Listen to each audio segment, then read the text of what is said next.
7 hari. Itu angka yang diberikan dokter untuk kematian saya. Suami saya mendengar angka itu, lalu tersenyum. Bukan menangis, tersenyum.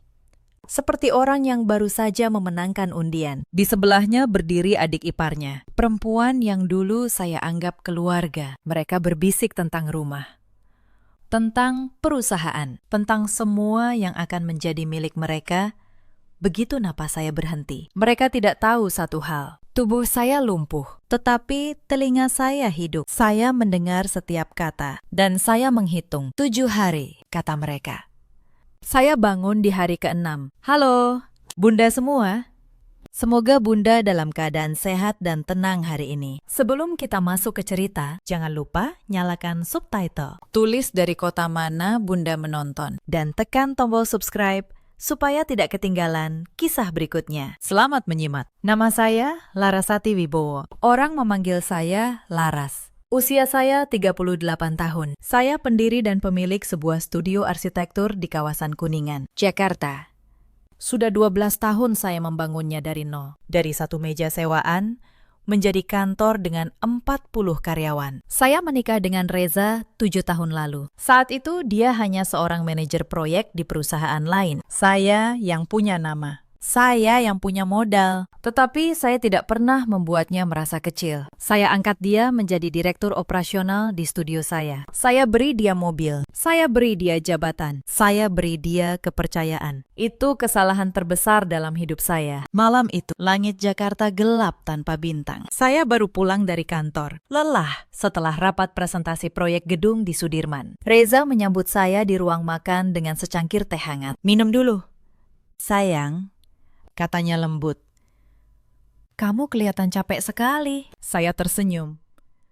Saya kira itu perhatian. Saya kira setelah berbulan-bulan dia dingin. Akhirnya dia kembali menjadi suami yang dulu. Saya meminum teh itu sampai habis. Setengah jam kemudian, dunia mulai berputar. Gelas di tangan saya jatuh. Lantai marmer terasa naik menghantam wajah saya. Saya mencoba memanggil nama Reza, tetapi lidah saya kaku. Yang saya lihat terakhir adalah dia berdiri di ambang pintu, menatap saya jatuh. Tidak bergerak, tidak menolong, hanya menatap, seperti menunggu. Lalu, semuanya menjadi hitam. Kegelapan itu bukan tidur. Tidur punya ujung. Ini tidak. Ini ruang kosong tanpa batas. Tempat waktu kehilangan bentuknya. Saya tidak tahu sudah berapa lama. Sehari.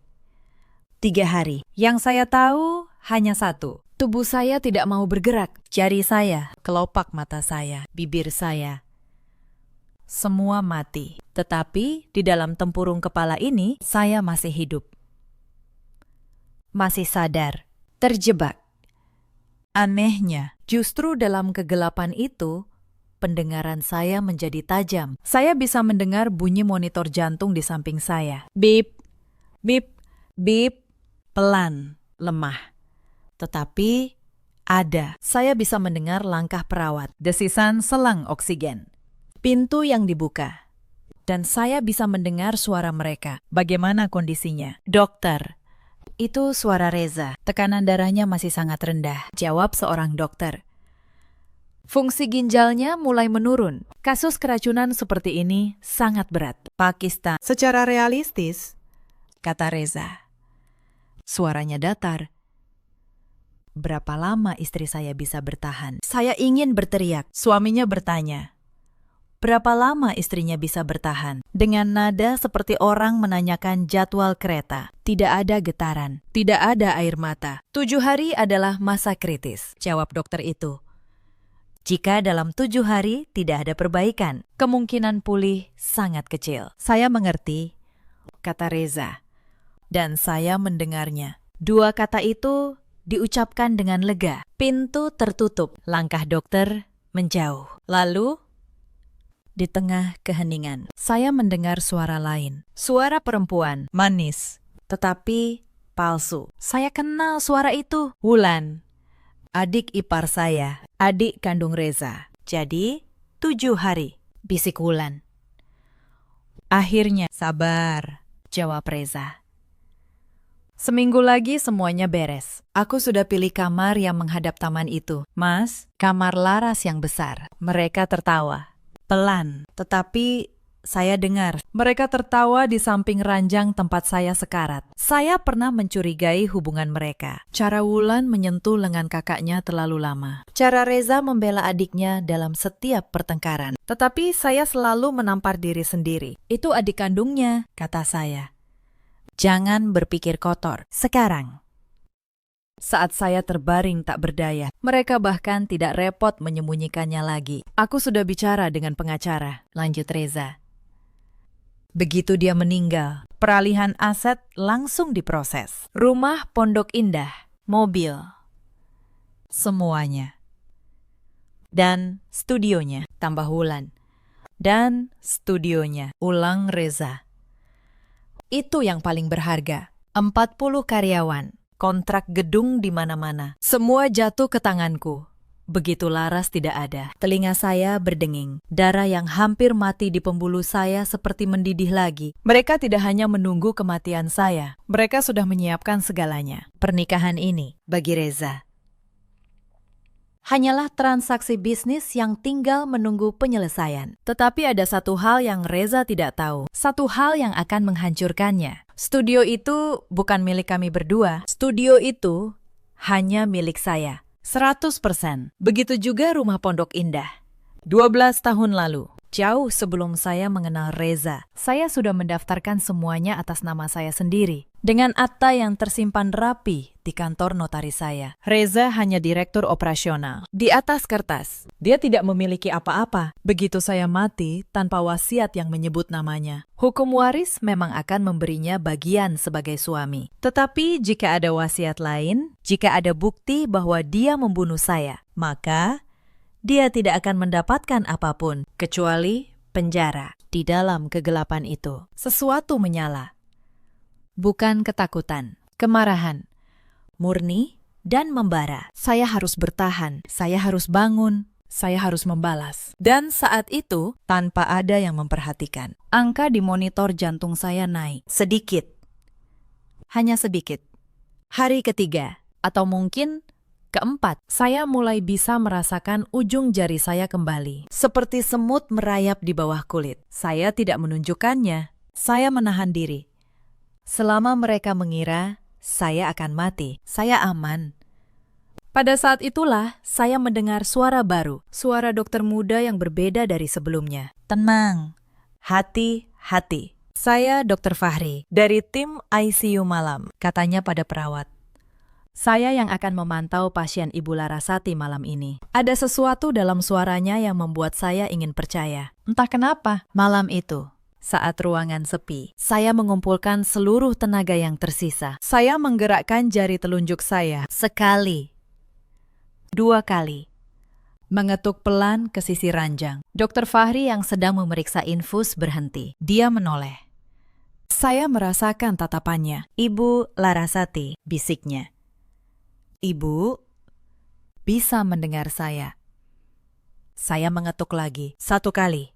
Ya. Saya mendengar napasnya tertahan. Astagfirullah, gumamnya pelan. Ibu sadar. Lalu, dengan suara yang sangat rendah, hampir tidak terdengar, dia berkata sesuatu yang menyelamatkan hidup saya. Ibu, jangan tunjukkan ini pada siapapun dulu. Saya tidak tahu apa yang terjadi di sini. Tetapi hasil laboratorium ibu tidak wajar. Ini bukan keracunan makanan biasa. Ini racun yang diberikan bertahap. Percayalah pada saya. Berpura-puralah masih koma sampai ibu cukup kuat. Saya mengetuk 1 kali lagi. Ya. Untuk pertama kalinya sejak teh itu, saya merasa tidak sendirian. Dr. Fahri menjelaskan dengan bisikan-bisikan singkat selama beberapa malam berikutnya. Dia curiga sejak awal. Pola kerusakan organ saya tidak cocok dengan kecelakaan. Dia diam-diam menyimpan sampel darah saya di luar berkas resmi rumah sakit. Dia tahu jika seseorang sengaja meracuni saya. Berkas resmi pun bisa dimanipulasi oleh orang yang punya akses. Siapa yang paling sering datang menjenguk ibu? Tanyanya suatu malam. Saya tidak bisa menjawab dengan kata, tetapi dia mengerti dari caranya bertanya sendiri. Suami ibu dan adiknya, mereka selalu berdua. Saya mengetuk. Ya, dia diam lama.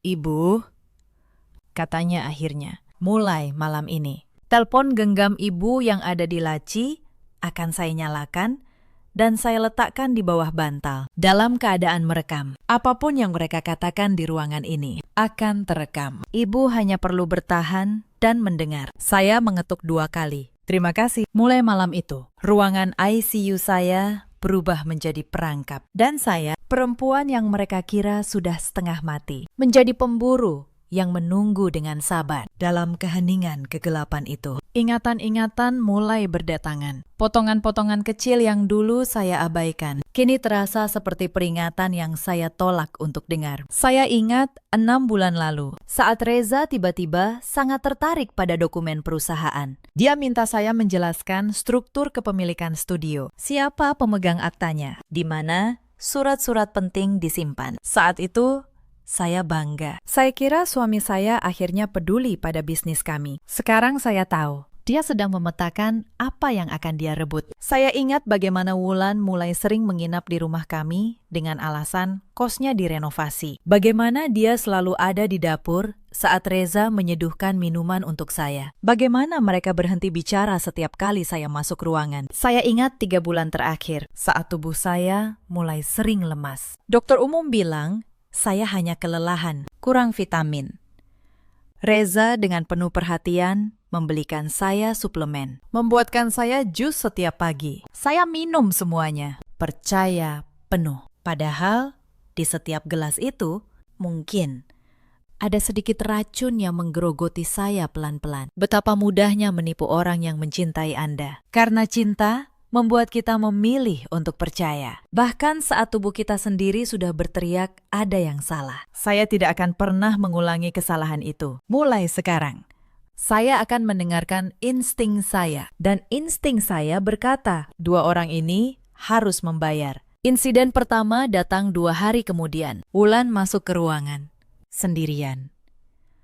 Saya mendengar langkahnya mendekat. Lalu, suara plastik dibuka. Parfum mahal. Dia berdiri di samping saya. Kamu tahu, Laras, bisiknya.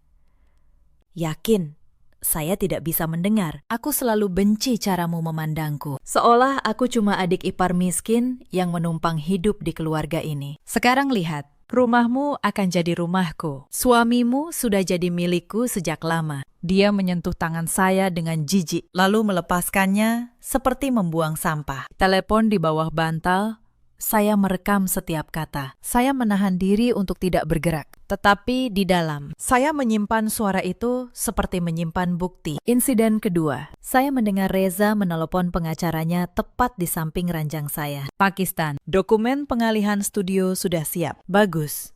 Kita tunggu surat kematiannya saja. Saya juga mau ubah penerima asuransi jiwa istri saya. Nilainya 2 miliar. Pastikan atas nama saya, 2 miliar. Suami saya sudah menghitung harga nyawa saya sampai ke angka terakhir. Insiden ketiga lebih dingin lagi. Seorang perawat senior yang ternyata kerabat jauh Reza mulai sering mengganti catatan medis saya. Dokter Fahri memergokinya. Catatan tekanan darah saya yang sebenarnya mulai membaik ditulis ulang menjadi memburuk. Mereka ingin grafik resmi menunjukkan bahwa saya semakin dekat dengan kematian, supaya tidak ada yang curiga ketika saya benar-benar meninggal. Mereka berencana mempercepatnya. Bu, bisik Dokter Fahri panik suatu malam. Saya melihat dosis obat di infus ibu sudah diutak-atik. Untung saya periksa. Mulai sekarang, hanya saya yang akan memasang infus ibu. Saya tidak akan membiarkan mereka. Saya sadar saat itu juga. Mereka tidak lagi mau menunggu 7 hari. Mereka mau memastikan saya mati lebih cepat. Insiden keempat terjadi di hari kelima. Ibu saya, satu-satunya keluarga kandung yang saya punya, datang dari Yogyakarta. Saya mendengar suaranya yang serak menahan tangis di pintu. Anak saya kenapa bisa begini? Tetapi Reza mencegatnya. Bu, sebaiknya ibu jangan masuk dulu. Kondisinya buruk sekali. Dokter bilang, tidak boleh banyak orang. Itu bohong. Reza tidak mau ibu saya berlama-lama di ruangan. Dia takut ibu saya menyadari sesuatu. Dia mengusir satu-satunya orang yang benar-benar mencintai saya dengan alasan palsu. Saya mendengar ibu saya menangis di lorong dan saya yang terbaring di balik pintu tidak bisa memanggilnya. Tidak bisa berkata, "Bu, saya di sini. Saya masih hidup." Mereka yang melakukan ini, air mata mengalir dari sudut mata saya. Saya tidak bisa menahannya. Untung tidak ada yang melihat. Insiden kelima. Saya mendengar Wulan dan Reza bertengkar kecil. Bukan karena menyesal, karena rakus. Setelah ini beres, studio dijual saja. "Mas," kata Wulan, "uangnya kita pakai keliling Eropa. Jangan dijual," bantah Reza. "Studio itu mesin uang. Aku akan jadi pemiliknya." "Pemilik?" Wulan tertawa sinis. "Mas pikir karyawan-karyawan itu akan tunduk pada Mas? Mereka cuma hormat pada Laras.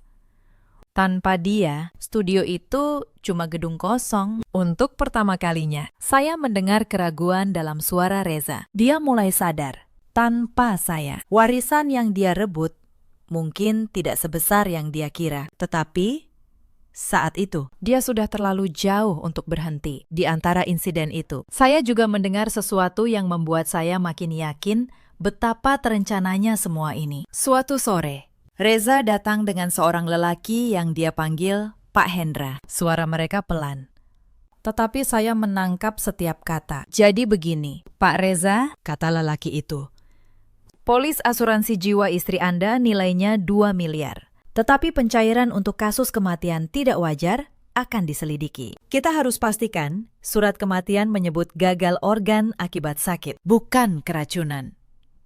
"Itu sudah saya urus," jawab Reza.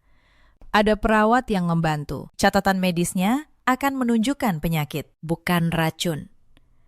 "Bagus. Lalu untuk studio dan rumah, kita perlu Anda terdaftar sebagai ahli waris utama. Anda yakin tidak ada wasiat lain?" "Laras tidak pernah bicara soal wasiat," kata Reza yakin. "Semua akan jatuh ke saya sebagai suami." Saya hampir tersenyum di dalam kegelapan saya. Reza begitu yakin. Padahal 12 tahun lalu, jauh sebelum mengenalnya, saya sudah menulis wasiat yang menyebut nama ibu saya, bukan suami. Kepercayaan diri Reza justru menjadi jebakannya sendiri. Lelaki bernama Pak Hendra itu, saya catat namanya dalam ingatan. Nanti, dia juga akan ikut diseret ke pengadilan sebagai komplotan pemalsuan asuransi. Insiden keenam adalah saat saya hampir tertangkap. Saya sudah bisa menggerakkan tangan dengan lebih baik. Suatu siang, secara refleks, jari saya mengepal saat mendengar tawa Wulan. Seorang perawat melihatnya. Tadi tangannya bergerak," katanya. Jantung saya hampir berhenti. Jika mereka tahu saya sadar, mereka akan membunuh saya malam itu juga. Tetapi, Dr. Fahri yang kebetulan ada langsung menengahi. Itu refleks involunter, biasa terjadi pada pasien koma, bukan tanda kesadaran. Sistem sarafnya masih kacau. Dia berkata dengan tenang, dan perawat itu percaya. Malam itu, Dr. Fahri berbisik, "Ibu, kita harus bergerak cepat." Mereka mulai memperhatikan. Saya sudah hubungi seseorang, notaris ibu, Pak Sungkono. Dia akan datang besok, menyamar sebagai petugas administrasi rumah sakit. Insiden ketujuh adalah pertemuan rahasia itu. Pak Sungkono, notaris yang sudah 12 tahun memegang seluruh dokumen saya, masuk ke ruangan dengan seragam petugas. Dia berpura-pura mencatat data pasien, tetapi dia datang membawa kabar. "Bu Laras," bisiknya. "Saya tahu ibu mendengar saya. Saya bawa kabar penting. Tuan Reza datang ke kantor saya minggu lalu. Dia membawa surat kuasa palsu. Mengaku ibu menandatanganinya sebelum koma untuk mengalihkan kepemilikan studio kepadanya. Saya menolak. Tanda tangannya jelas dipalsukan. Saya simpan surat palsu itu sebagai bukti. Saya mengetuk ranjang dengan kuat. Sekarang, saya punya semuanya. Rekaman pengakuan, surat kuasa palsu, sampel racun, catatan medis yang dimanipulasi. Satu hal lagi. "Bu," lanjut Pak Sungkono, "wasiat yang ibu titipkan dulu masih sah. Seluruh aset jatuh ke ibunda ibu jika terjadi sesuatu, bukan ke suami. Reza tidak akan mendapat sepeser pun. Tetapi untuk mengamankan ini, ibu harus bangun. Ibu harus bisa bicara di depan polisi. Bangun. Itulah yang saya butuhkan." Sementara itu, Dr. Fahri menemukan sesuatu yang membuat darah saya membeku. Suatu malam, dia berbisik. Suaranya gemetar menahan amarah. "Bu, saya periksa rekam pembelian obat di apotik dekat sini. Atas permintaan inspektur. Nama Wulan tercatat membeli pestisida konsentrat 3 kali dalam 2 bulan terakhir. 3 kali. Bu, mereka tidak meracuni ibu sekali. Mereka melakukannya bertahap, sedikit demi sedikit, supaya terlihat seperti penyakit yang memburuk perlahan." Saya terdiam. Selama berminggu-minggu sebelum saya jatuh, saya memang sering merasa mual, lemas, pusing. Saya kira itu kelelahan kerja. Ternyata mereka sudah mulai membunuh saya jauh sebelum malam teh itu. Setiap makanan, setiap minuman yang Reza bawakan dengan senyum, mungkin sudah mengandung racun. 7 tahun pernikahan, dan entah sejak kapan, suami saya mulai meracuni saya pelan-pelan, sambil tetap memanggil saya sayang. Ada lagi. "Bu," lanjut Dr. Fahri, "saya menemukan bahwa Wulan beberapa kali datang sendirian dan mencoba menyentuh selang infus ibu saat perawat lengah. Saya pasang kamera kecil di sudut ruangan, milik saya pribadi. Sekarang gerak-gerik mereka di kamar ini terekam, gambar dan suara. Mereka tidak akan bisa berkilah bahwa rekaman suara itu palsu. Saya mengetuk ranjang dengan kuat. Kamera.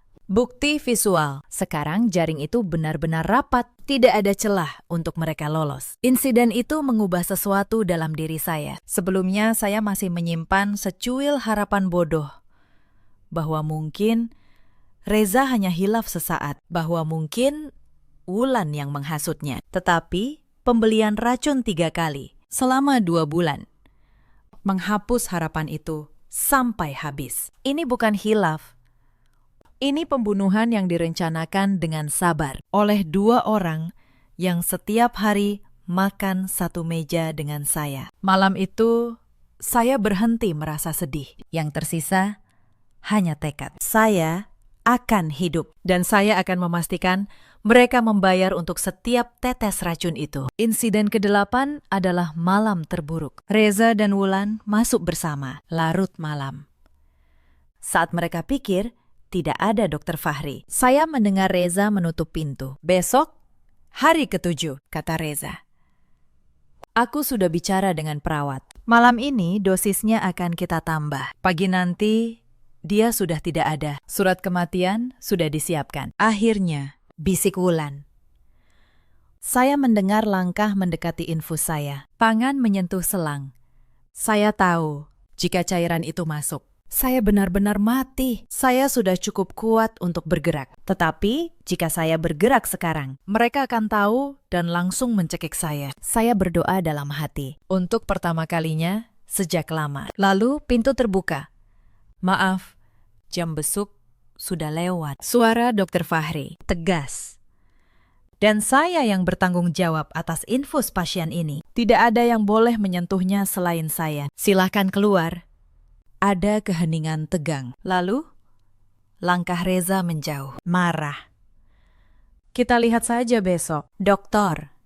Saat pintu tertutup, Dr. Fahri segera mengganti selang yang sudah mereka sentuh. "Bu," bisiknya gemetar, "besok pagi, sebelum mereka datang, ibu harus bangun." Polisi sudah saya hubungi diam-diam. Mereka menunggu satu hal saja, kesaksian ibu. Sepanjang 2 hari terakhir, saya melatih tubuh saya diam-diam. Setiap kali ruangan kosong, saya mencoba menggerakkan satu bagian tubuh. Hari ini, jari. Besok pergelangan. Lalu, lengan. Rasanya seperti membangunkan otot yang sudah lama tertidur. Setiap gerakan membakar. Setiap usaha menguras tenaga yang nyaris tidak ada. Dr. Fahri membantu saya. Dia membawa makanan bernutrisi melalui selang, di luar takaran resmi, supaya tubuh saya punya tenaga untuk bangkit. Dia memijat tangan dan kaki saya saat tidak ada orang, supaya peredaran darah saya kembali lancar. "Sedikit lagi, Bu," bisiknya setiap malam. Tubuh ibu kuat, saya melihatnya.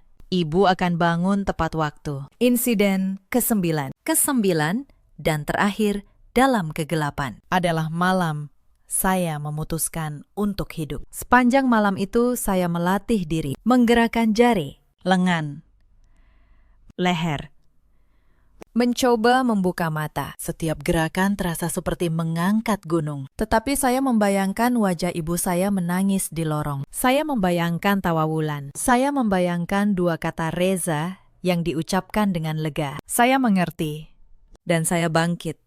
Sedikit demi sedikit. Saat fajar hari ketujuh menyingsing, kelopak mata saya bergetar, lalu terbuka. Cahaya pertama yang saya lihat dalam 7 hari membakar mata saya. Tetapi saya tidak menutupnya. Saya menatap langit-langit ICU itu, dan untuk pertama kalinya, saya tersenyum. Mereka memberi saya 7 hari untuk mati. Saya akan menggunakan hari ketujuh itu untuk bangkit. Hal pertama yang saya lakukan bukan berteriak, bukan menangis. Saya berbaring diam, menata napas, dan menyusun rencana. 12 tahun membangun perusahaan mengajari saya satu hal. Kemarahan yang meledak hanya melukai diri sendiri. Kemarahan yang dingin dan terencana melukai musuh. Dr. Fahri masuk pagi itu untuk pemeriksaan rutin. Saat dia melihat mata saya terbuka, dia hampir menjatuhkan papan jalannya. "Ibu," bisiknya. Suaranya pecah. "Ibu benar-benar bangun? Tolong," kata saya. Suara saya serak, hampir tidak terdengar. Seperti suara yang lama tidak dipakai. "Tolong jangan beritahu siapapun dulu. Saya butuh waktu beberapa jam. Dan saya butuh polisi datang sebelum suami saya." Dia mengangguk cepat. "Semua bukti sudah aman. Bu, rekaman, sampel darah, surat palsu dari notaris. Saya sudah hubungi seorang inspektur yang bisa dipercaya. Dia akan datang siang ini." Saya menggenggam tangannya. Tangan saya masih lemah, tetapi genggaman itu sungguh-sungguh. "Dr. Fahri, saya tidak tahu kenapa Anda menolong orang asing seperti saya, tetapi Anda menyelamatkan nyawa saya." Dia menunduk. 7 tahun lalu, ibu saya meninggal di rumah sakit. Kami curiga ada kelalaian. Tetapi tidak ada yang mau mendengarkan kami, karena kami orang kecil. Saya berjanji pada diri sendiri, jika suatu hari saya melihat ketidakadilan seperti itu lagi, saya tidak akan diam. Dia menatap saya. Ibu mengingatkan saya pada ibu saya. Saya tidak berkata apa-apa, tetapi saya tidak akan pernah melupakan kalimat itu. Lalu, Pak Sungkono datang, masih dengan seragam petugasnya. Ketika dia melihat saya sadar, lelaki tua yang sudah 12 tahun mengurus dokumen saya itu menitikan air mata. "Alhamdulillah, Bu Laras, alhamdulillah. Kami punya waktu sampai siang." Saya menggunakannya untuk menyusun langkah. Pertama, saya minta Pak Sungkono memastikan akta studio dan rumah yang asli ada di tangannya. Kedua, saya minta Dr. Fahri menyiapkan seluruh hasil laboratorium racun yang asli, bukan yang dimanipulasi. Ketiga, saya minta rekaman pengakuan Reza dan Wulan disalin ke 3 tempat berbeda, supaya tidak bisa dihilangkan. Saya tidak akan melabrak mereka dengan teriakan. Saya akan menjatuhkan mereka dengan kertas, suara, dan hukum. Hitam di atas putih. Menjelang tengah hari, saya minta Dr. Fahri melakukan satu hal terakhir. "Telepon suami saya," kata saya. "Beritahu dia kondisi saya memburuk drastis. Katakan kemungkinan saya tidak bertahan sampai malam. Minta dia dan keluarga datang sekarang juga." Dr. Fahri menatap saya, lalu mengerti. Senyum tipis muncul di wajahnya. "Ibu memancing mereka berkumpul. Saya ingin mereka semua di satu ruangan," kata saya pelan. "Saat kebenaran terbuka, saya ingin tidak ada yang bisa lari." 1 jam kemudian, mereka datang. Saya berbaring dengan mata tertutup. Selang oksigen terpasang. Berpura-pura sekarat seperti 7 hari terakhir. Inspektur polisi dan 2 anggotanya sudah bersembunyi di ruang sebelah, mendengarkan melalui pintu yang sengaja dibuka sedikit. Saya mendengar mereka masuk. Reza, Wulan, dan perawat kerabat itu. "Dokter, bagaimana?" tanya Reza. Pura-pura cemas. "Sangat lemah," jawab Dr. Fahri datar. Saya beri waktu keluarga untuk berpamitan. Mereka kira ini akhir saya. Mereka kira saya akan mati di depan mata mereka. Saya mendengar Wulan menghela napas, hampir seperti lega. Saya mendengar Reza mendekat. lalu berbisik di telinga saya, mengira saya tidak akan pernah mendengarnya lagi. Pergilah dengan tenang, Laras, bisiknya. Kamu sudah memberikan segalanya untukku. Sekarang, biarkan aku menikmatinya. Saat itulah saya membuka mata. Menikmati apa, Mas? Kata saya. Suara saya pelan, tetapi di ruangan yang hening itu terdengar seperti petir. Wajah Reza berubah putih. Dia mundur, tersandung kursi. Wulan menjerit kecil dan menutup mulutnya. Perawat kerabat itu menempel ke dinding seperti melihat hantu. Laras, kamu sadar. Reza terbata. Saya duduk perlahan, dibantu Dokter Fahri. Saya sudah sadar sejak hari keempat, kata saya. Saya mendengar semuanya, Mas. Setiap kata, setiap rencana, setiap angka. Kamu salah dengar. Reza mencoba menguasai diri. Kamu masih sakit, halusinasi. 7 hari adalah masa kritis, kata saya. Menirukan kalimatnya sendiri. Saya mengerti. Itu yang Mas katakan pada dokter, kan? Dengan nada lega. Saya juga ingat saat Mas bilang pada Wulan, kamar yang menghadap taman sudah dia pilih. Kamar saya. Wulan terisak. Mas, dia tahu. Diameter, bentak Reza. Lalu surat kuasa yang Mas palsukan. Lanjut saya. Tenang. Mas, bawa ke notaris saya. Mengaku saya menandatanganinya sebelum koma. Tetapi notaris saya lebih pintar dari Mas. Dari sudut ruangan, Pak Sungkono melangkah maju, melepas topi petugasnya. Selamat siang, Tuan Reza, katanya dingin. Kita pernah bertemu minggu lalu. Anda mungkin ingat saya menolak surat Anda. Reza menatapnya, ngeri. Kamu, petugas tadi. Notaris, koreksi Pak Sungkono. Notaris pribadi Bularas selama 12 tahun. Pemegang akta asli studio dan rumah Pondok Indah. Yang kebetulan, Tuan, seluruhnya atas nama Bularas. Anda tidak pernah memiliki sehelai pun saham di perusahaan itu. Anda hanya direktur operasional yang digaji. Saya melihat seluruh dunia runtuh di wajah Reza. Selama ini dia mengira dia membunuh untuk merebut sebuah kerajaan. Sekarang dia tahu kerajaan itu tidak akan pernah menjadi miliknya. Tidak mungkin, desisnya. Sebagai suami, aku berhak atas warisan. Hanya jika istri Anda mati secara wajar, kata Dokter Fahri, melangkah maju dengan map di tangannya. Dan ini, dia membuka map itu. Adalah hasil toksikologi darah Bularas. Saya simpan secara pribadi, di luar berkas yang Anda manipulasi. Rakun organofosfat. Diberikan bertahap selama berminggu-minggu. Bukan kecelakaan. Bukan keracunan makanan. Pembunuhan berencana. Belum selesai. Mas, kata saya. Mas ingat Pak Hendra. Lelaki yang Mas bawa untuk mengurus pencairan asuransi 2 miliar itu. Pembicaraan kalian juga terekam. Lengkap dengan rencana memalsukan surat kematian saya. Wajah Reza semakin pucat. Dia tidak menyangka saya tahu sejauh itu. Dan ini, kata saya. Mengangkat telepon genggam yang sudah disiapkan Dokter Fahri adalah suara kalian sendiri. Saya menekan tombol putar. Suara Reza memenuhi ruangan. Begitu dia meninggal, peralihan aset langsung diproses. Lalu, suara Wulan. Aku sudah pilih kamar yang menghadap taman itu. Lalu, tawa mereka. Tawa di samping ranjang orang sekarat. Wajah Wulan hancur. Itu rekayasa. Itu bukan suaraku. Suara kalian sangat jelas, kata saya.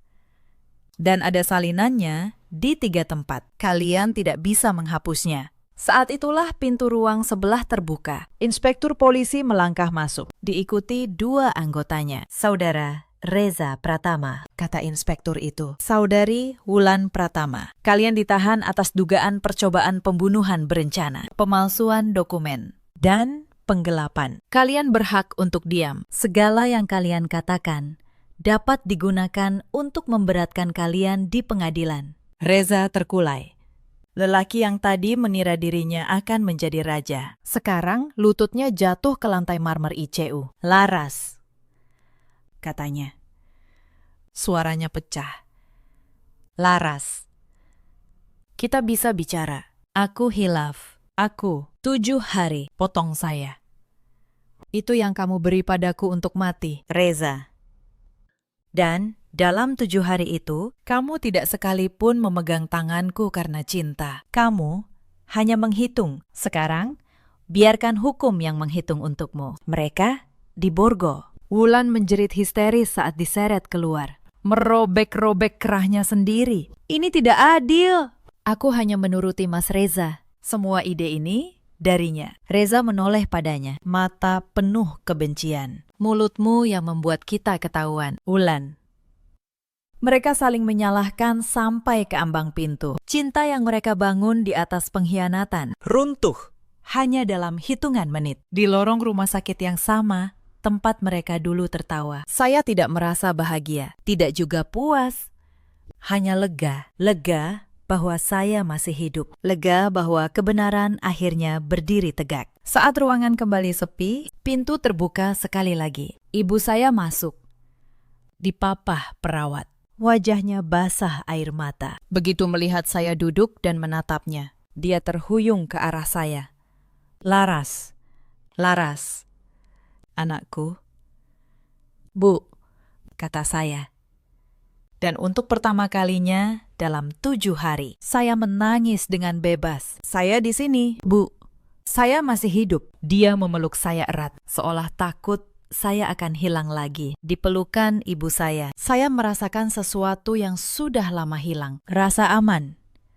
Persidangan berlangsung berbulan-bulan. Reza dan Wulan mencoba menyewa pengacara mahal. Mencoba memutarbalikan fakta. Mencoba menggambarkan saya sebagai istri yang kejam dan paranoid. Tetapi bukti itu terlalu kuat. Rekaman suara mereka sendiri. Hasil toksikologi yang tidak terbantahkan. Surat kuasa palsu dengan tanda tangan yang jelas dipalsukan. Kesaksian Dr. Fahri, Pak Sungkono, dan seorang perawat muda yang akhirnya berani jujur tentang dosis obat yang diutak-atik. Perawat kerabat Reza yang ikut bersekongkol mengaku di tengah sidang, menukar pengakuan dengan keringanan hukuman. Dia menceritakan semuanya. Bagaimana Reza menjanjikannya uang, bagaimana mereka menyusun grafik medis palsu, bagaimana racun itu dibeli. Salah satu momen yang paling saya ingat dari persidangan adalah saat pengacara Reza mencoba menyerang saya. Dia berdiri dengan nada merendahkan, mencoba menggambarkan saya sebagai istri yang gila kendali dan posesif. Bukankah benar, katanya,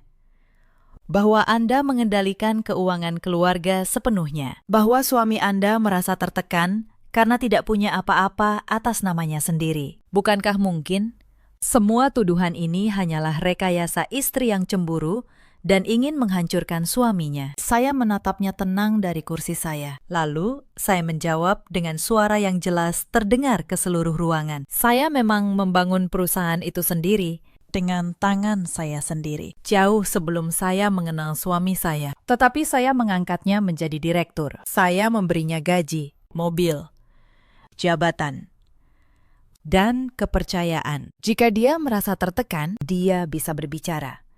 Dia bisa pergi, dia bisa meminta cerai, yang dia pilih.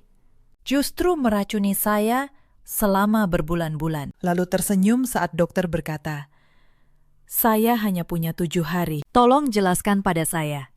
Pakistan, di bagian mana dari meracuni istri yang masuk akal sebagai reaksi seseorang yang merasa tertekan?" Ruang sidang hening. Pengacara itu tidak bisa menjawab. Hakim memintanya duduk. Bukti-bukti berbicara lebih keras dari segala dalih. Rekaman audio, rekaman video dari kamera Dr. Fahri. Hasil toksikologi, catatan pembelian racun atas nama Wulan 3 kali.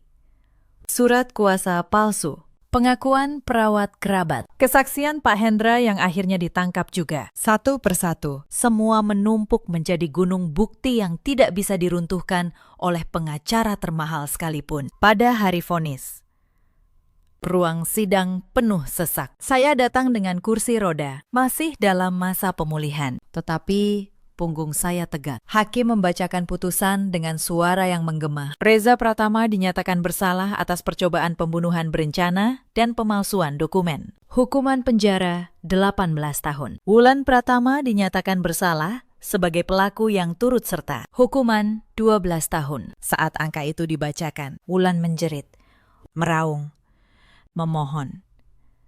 Reza hanya menunduk. Diameter. Seperti orang yang akhirnya menyadari bahwa segala perhitungannya selama ini sia-sia.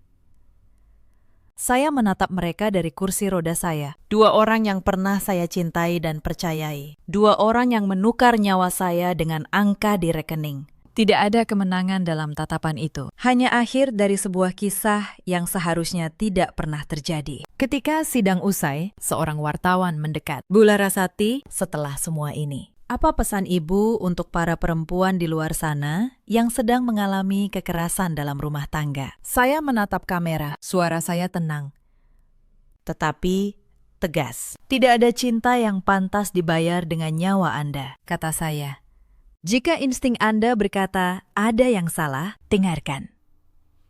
Jangan tutupi dengan alasan bahwa dia keluarga, bahwa dia suami, bahwa dia darah daging. Percayalah pada diri Anda sendiri dan jangan pernah merasa terlalu kecil untuk meminta tolong. Pemulihan saya tidak mudah. Racun itu meninggalkan jejak di tubuh saya. Ginjal saya butuh berbulan-bulan untuk kembali normal. Rambut saya rontok hampir setengahnya. Ada malam-malam saya terbangun dengan keringat dingin. Mendengar lagi tawa Wulan dalam mimpi. Merasakan lagi gelas teh itu jatuh dari tangan saya. Tetapi saya tidak sendirian dalam pemulihan itu. Ibu saya pindah dari Yogyakarta untuk tinggal bersama saya. Setiap pagi, dia memasak bubur, menyuapi saya seperti saat saya masih kecil. Dulu saya kira saya sudah kehilangan kamu, katanya suatu pagi, sambil mengelus rambut saya yang menipis. Saya tidak akan pernah lagi membiarkan siapapun menyakiti anak saya. Dokter Fahri tetap memantau kondisi saya. Awalnya sebagai dokter, lalu lambat laun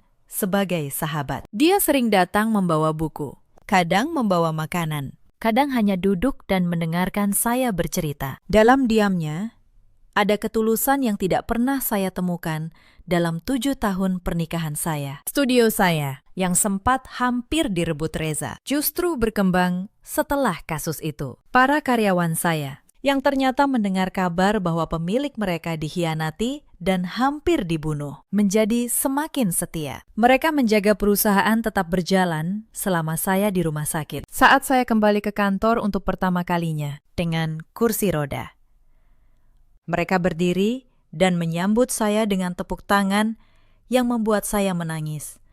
Selamat datang kembali, Bu, kata kepala desainer saya. Kami tidak akan pernah menyerahkan studio ini pada siapapun selain Ibu. Hari pertama saya kembali bekerja penuh. Saya berdiri di depan 40 karyawan saya, masih agak gemetar, dan berbicara dengan jujur. Kalian mungkin sudah mendengar apa yang terjadi pada saya, kata saya.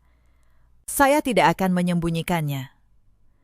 Saya dikhianati oleh orang yang paling dekat dengan saya, dan saya hampir kehilangan nyawa. Tetapi saya berdiri di sini hari ini karena ada orang-orang baik yang menolong saya, dan karena saya menolak untuk menyerah. Studio ini adalah hidup saya, dan saya berjanji selama saya masih bernapas, saya akan menjaganya, dan saya akan menjaga kalian semua. Ruangan itu hening, lalu pecah oleh tepuk tangan. Saya melihat beberapa karyawan saya menangis. Saat itu, saya sadar, perusahaan ini bukan sekedar bisnis. Ini keluarga yang saya bangun. Keluarga yang tidak pernah mengkhianati saya. Saya membuka cabang baru di Bandung beberapa bulan kemudian. Tetapi, cabang itu berbeda. Saya khususkan untuk proyek sosial. Membangun rumah aman, shelter, untuk perempuan dan anak korban kekerasan dalam rumah tangga. Setiap desainnya, saya pastikan punya satu hal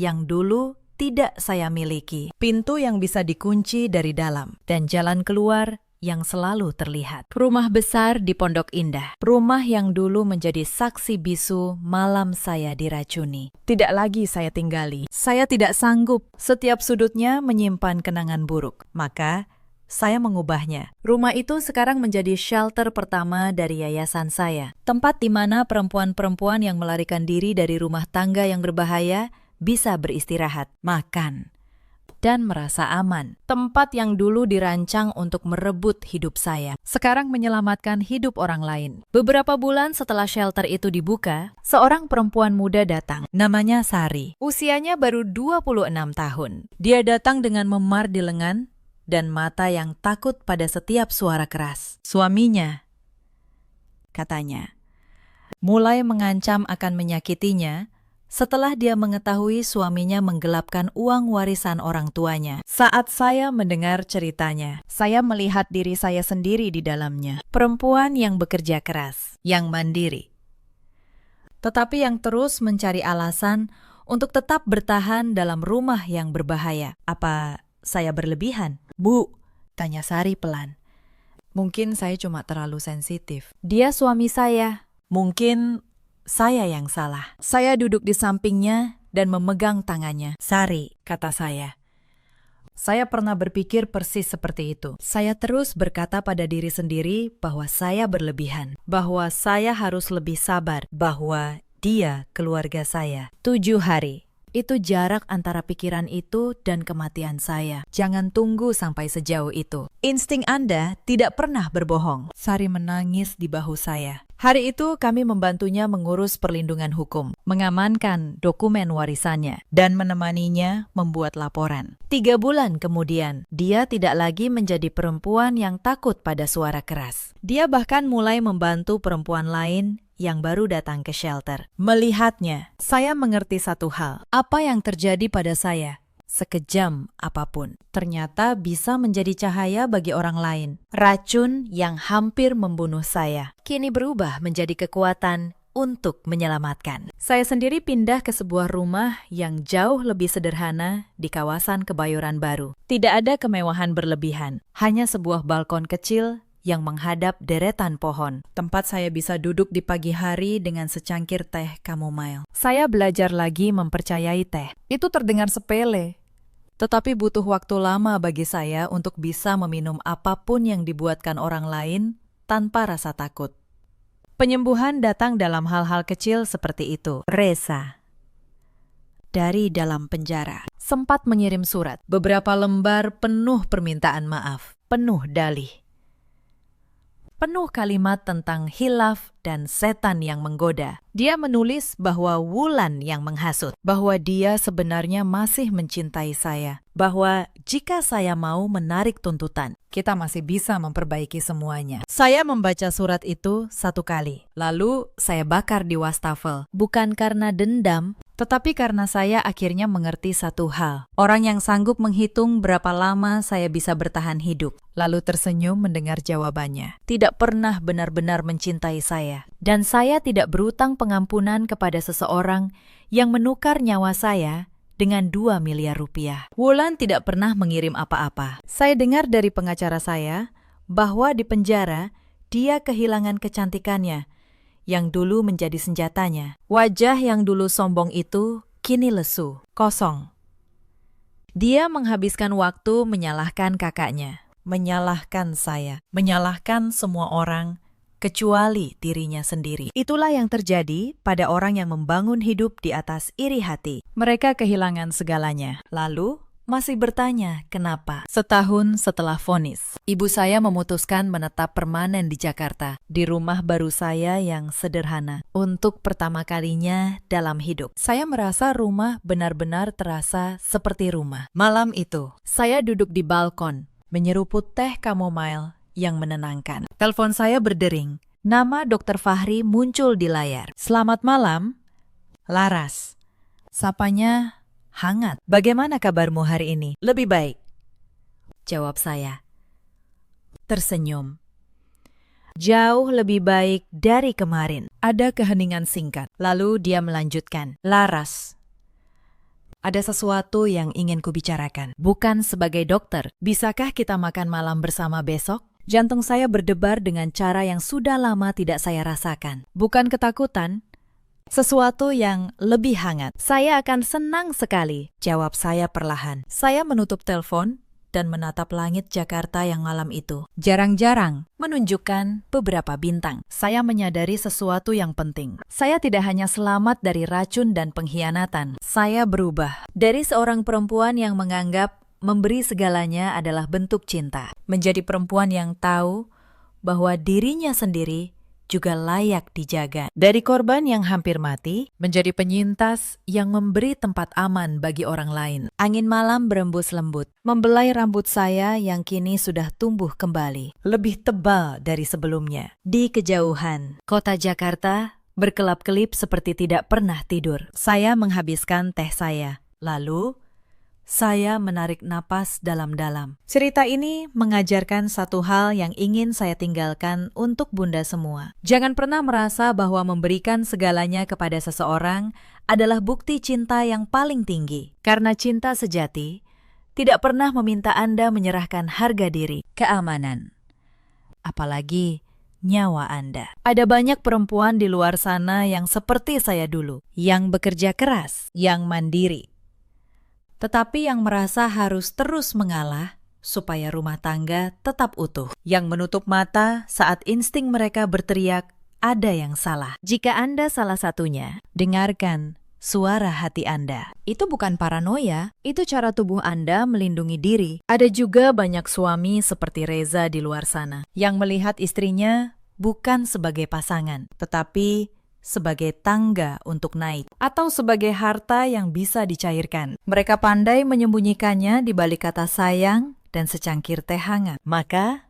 perhatikan, bukan kata-katanya, tetapi tindakannya saat dia pikir Anda tidak melihat. Dan ada pula orang-orang seperti Wulan, yang iri pada hidup orang lain sampai rela menghancurkannya. Lupa bahwa kebahagiaan yang dirampas tidak pernah bertahan lama. Karma tidak selalu datang cepat, tetapi ia selalu datang. Reza dan Wulan menghabiskan tahun-tahun terbaik hidup mereka di balik jeruji. Sementara saya, yang pernah mereka anggap sudah mati, hidup, membangun lagi, mencintai lagi, bahkan belajar mempercayai lagi. Dalam hidup, kita selalu punya pilihan. Pilihan untuk tetap menjadi korban atau bangkit menjadi penyintas. Saya memilih bangkit dan saya berdoa. Siapapun Bunda yang sedang menonton ini dalam kesakitan, Bunda juga akan memilih bangkit. Jika kisah ini menyentuh hati Bunda, ceritakan pengalaman Bunda di kolom komentar. Mungkin cerita Bunda akan menjadi keberanian bagi perempuan lain yang membacanya. Terima kasih sudah menemani saya sampai akhir. Sampai jumpa di kisah berikutnya. Malam itu, ibu mertuaku berdiri di atas panggung pesta megahnya. Ia menunjuk ibu kandungku di depan ratusan tamu. Lihat perempuan tua itu, katanya. Dia hanya pembantu miskin yang bekerja mencuci piring di sini.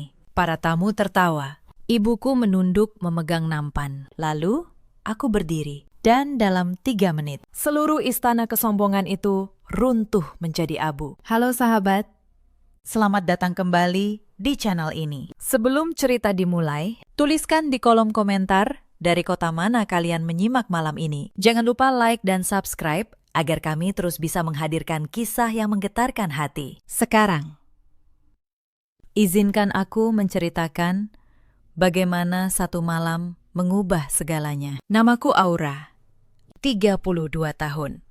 Sudah 5 tahun aku menjadi istri Danis. Orang mengenalku sebagai perempuan pendiam berhijab yang selalu mengalah. Mereka tidak pernah tahu siapa aku sebenarnya. Aku tumbuh di sebuah kampung di Jawa Tengah. Dibesarkan oleh seorang ibu tunggal bernama Aminah. Di mata semua orang, ibuku hanyalah perempuan desa sederhana. Pakaiannya selalu lusuh.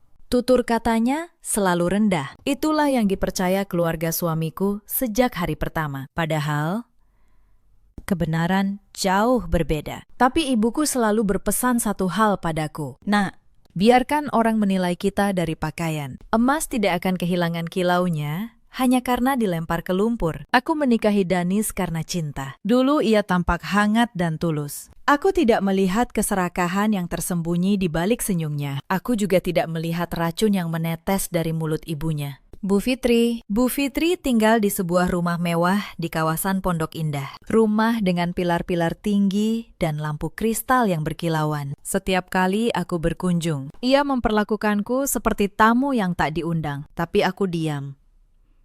Aku selalu diam, sebab aku tahu kesabaran punya batas. Dan ketika batas itu pecah, akibatnya tidak akan bisa diperbaiki. 5 tahun pernikahan kami berjalan di atas retakan yang semakin lebar. Danis bukan lagi pria yang dulu ku kenal. Ia menjadi bayangan ibunya. Apapun yang dikatakan Bu Fitri, ia turuti tanpa berpikir. Setiap kali ibu mertuaku menghinaku, Danis hanya menunduk. "Sudahlah, Maya," katanya pelan.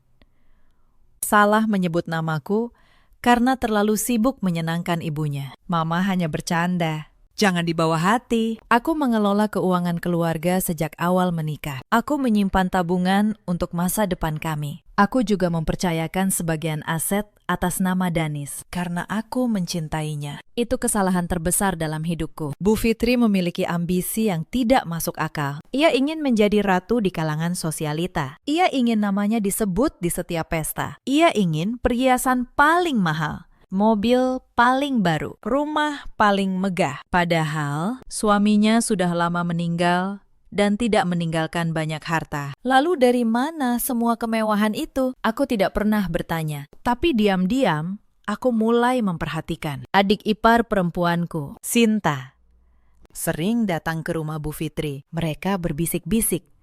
Mereka menatapku dengan cara yang aneh. Aku merasakan ada sesuatu yang busuk di balik tembok rumah itu. Tapi aku belum tahu apa. Sampai akhirnya sebuah undangan pesta mewah datang ke tanganku. Bu Fitri mengundang ibuku, Aminah, untuk hadir. "Suruh ibumu datang," katanya dengan senyum manis yang dingin. Aku ingin memperkenalkannya pada teman-temanku. Aku merasa firasat buruk, tapi ibuku justru tersenyum tenang. "Kita datang, Nak," ujarnya. "Ibu ingin melihat sendiri sejauh mana keluarga suamimu memperlakukan orang yang mereka anggap rendah. Aku tidak tahu malam itu ibuku sudah menyiapkan sesuatu yang akan mengubah hidup kami semua. Sebenarnya, 2 minggu sebelum pesta itu, aku sudah mulai curiga. Suatu malam, aku menemukan secari kertas terjatuh dari saku jas Danis. Itu adalah kwitansi pembayaran bunga dengan angka yang membuat tanganku gemetar. Bunga sebesar 300 juta rupiah. Untuk sebuah pinjaman yang bahkan tidak pernah Danis ceritakan padaku. Aku tidak langsung menuduh, aku diam. Lalu mulai mengamati. Aku menyalin diam-diam dokumen yang Danis simpan di laci terkunci. Aku merekam pembicaraan teleponnya yang selalu ia lakukan tengah malam di balkon. Sedikit demi sedikit, potongan teka-teki itu mulai membentuk gambaran yang mengerikan. Lalu aku menghubungi satu orang yang paling kupercaya di dunia ini, ibuku. Aku menceritakan semuanya. Dan untuk pertama kalinya, ibuku tidak terlihat terkejut. Ia hanya tersenyum tenang. "Nak," ujarnya, "Ibu sudah lama tahu siapa Bu Fitri sebenarnya. Sekarang, biarkan ibu ajari kamu cara membalas tanpa mengotori tangan sendiri. Kita tidak akan berteriak. Kita akan menunggu. Lalu menghancurkan mereka dengan kebenaran mereka sendiri." Malam itu, ibuku menjelaskan satu rahasia yang selama ini ia sembunyikan. Sebuah rahasia yang membuatku tersenyum untuk pertama kalinya dalam berbulan-bulan. Dan sejak malam itu, aku berhenti menjadi istri yang tertindas. Aku mulai menyiapkan setiap langkah dengan tenang, menunggu Bu Fitri menggali kuburannya sendiri. Malam pesta tiba. Udara di luar terasa dingin menusuk kulit. Tapi, di dalam rumah mewah, Bu Fitri, suasana justru panas oleh ratusan tamu. Lampu gantung kristal memancarkan cahaya ke seluruh ruangan. Meja-meja panjang penuh hidangan mahal. Para sosialita memakai perhiasan yang berkilau. Bu Fitri sengaja menggelar pesta ini untuk memamerkan kekayaannya. Sekaligus, seperti yang baru kusadari kemudian, untuk menjebak kami semua. Aku berdiri di sudut ruangan, merapikan jilbabku. Di sampingku, Danis sibuk tersenyum menyapa para tamu. Ia tidak peduli sedikit pun pada perasaanku. Sementara ibuku, Aminah, berdiri jauh di sudut lain. Insiden pertama datang lebih cepat dari dugaanku. Begitu kami masuk, Bu Fitri tidak menyediakan kursi untuk ibuku. Tamu lain duduk nyaman. Ibuku dibiarkan berdiri. "Bu, biar saya ambilkan kursi untuk ibu saya," kataku. Bu Fitri menatapku dingin. "Tidak perlu. Dia terbiasa berdiri, kan? Orang kampung memang kuat berdiri lama. Aku menahan amarah. Ibuku menyentuh tanganku pelan. Tidak apa-apa. Nak, bisiknya. Biarkan saja. Lalu, datang insiden kedua. Bu Fitri menyuruh seorang pelayan membawa nampan kayu besar. Ia menyerahkannya pada ibuku. Karena kamu sudah di sini, pegang ini. Katanya. Berdiri di dekat pintu dapur. Bantu-bantu sedikit. Anggap saja balas budi. Karena anakmu kunikahkan dengan keluarga terhormat. Wajahku memerah. Aku melangkah maju, tapi Danis menahan tanganku. Jangan buat keributan, Aura. Desisnya. Ini acara penting, Mama. Ibuku menerima nampan itu tanpa protes. Ia berdiri di dekat pintu dapur. Memegang nampan dengan tenang. Wajahnya tidak menunjukkan sedikit pun rasa malu. Tapi hatiku hancur melihatnya. Insiden ketiga membuat darahku mendidih. Sepanjang pesta, Bu Fitri memamerkan ibuku pada teman-temannya. Ini pembantu baruku, katanya sambil tertawa. Rajin. Loh, mau disuruh apa saja? Teman-temannya tertawa. Mereka memandang ibuku seperti memandang barang. Aku berkali-kali mencoba mendekati ibuku untuk mengambil nampan itu. Tapi Danis selalu menarik tanganku kembali. Aku menatap suamiku, pria yang seharusnya melindungiku. Tapi ia hanya berdiri diam, menjadi pengecut di balik kekuasaan ibunya. Malam itu, aku tidak tahu. Ia menyembunyikan rahasia yang jauh lebih busuk. Kemudian, dentingan sendok pada gelas memecah keramaian. Semua mata tertuju ke panggung kecil di ujung ruangan. Bu Fitri berdiri di sana dengan gaun bertabur permata. Ia memegang mikrofon dengan gaya angkuh. Inilah insiden keempat. Insiden yang meruntuhkan kesabaranku sepenuhnya. Selamat malam, semuanya, kata Bu Fitri lantang. Terima kasih sudah hadir di pesta sederhana ini. Sebelum kita bersulang, izinkan aku memperkenalkan seseorang. Pandangannya berhenti di sudut tempat ibuku berdiri. Senyumnya berubah menjadi seringai. Ia menunjuk ibuku dengan jari telunjuknya. Kalian lihat perempuan tua yang memegang nampan itu. Dialah pembantu miskin yang bekerja di rumah ini. Sekarang, Bu, ia menatap ibuku. Kenapa hanya diam? Cepat bawa nampan itu dan cuci semua piring kotor di dapur. Kami tidak membayarmu untuk bersantai di depan tamu penting. Ruangan dipenuhi tawa. Beberapa tamu menunjuk ibuku dengan pandangan merendahkan. Ibuku tetap tenang. Tapi tangannya memegang tepi nampan sedikit lebih erat. Itulah saat batas kesabaranku pecah. Apa yang ibu lakukan? Suaraku bergetar menahan amarah. Dia ibuku. Ibu kandungku. Bagaimana ibu bisa menghinanya di depan semua orang seperti ini? Keheningan menyergap ruangan. Para tamu mulai berbisik. Mereka baru menyadari. Perempuan tua yang disuruh mencuci piring itu adalah ibu kandung dari menantu Bu Fitri sendiri. Tapi Bu Fitri tidak merasa bersalah. Inilah insiden kelima. Ketika kekejamannya mencapai puncak. Ia mendelik tajam. Diam kamu. Aura. Jangan membuat malu keluarga ini. Kalau kamu tidak suka melihat ibumu bekerja, ikut saja ke dapur dan cuci piring bersamanya. Dari mana asal kalian berdua kalau bukan dari tempat yang susah? Sadar diri dan tahu di mana tempat kalian sebenarnya. Danis menarik lenganku. Diameter. Aura, bisiknya marah.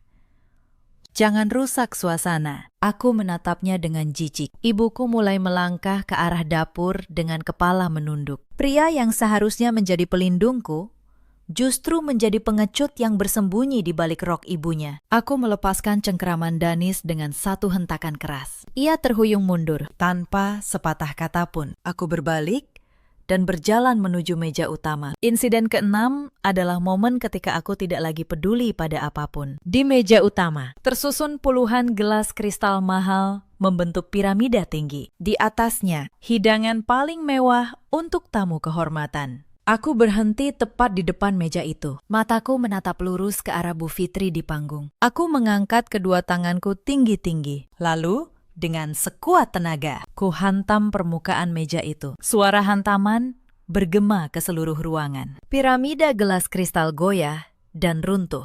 Gelas-gelas jatuh menimpa piring hidangan, lalu pecah berhamburan di lantai pualam. Cairan minuman tumpah membasahi taplak mahal. Pecahan kaca beterbangan ke segala arah. Beberapa tamu mundur ketakutan. Musik dimatikan. Keheningan total menyergap ruangan. Semua mata menatap ke arahku. Wajah Bu Fitri memerah menahan amarah. Ia mencengkeram mikrofon hingga buku-buku jarinya memutih. Apa yang kamu lakukan? Kamu tahu berapa harga meja dan gelas itu? Kamu dan ibumu yang miskin tidak akan pernah bisa menggantinya seumur hidup. Aku menegakkan kepala. Kubalas tatapannya dengan sorot mata yang dingin. Harga diri ibuku jauh lebih mahal dari seluruh kesombongan yang ibu pamerkan malam ini. Ibu pikir kekayaan bisa membeli kehormatan. Sekarang, biarkan aku menunjukkan siapa yang sebenarnya pengemis di rumah ini. Danis berlari menghampiriku. Hentikan.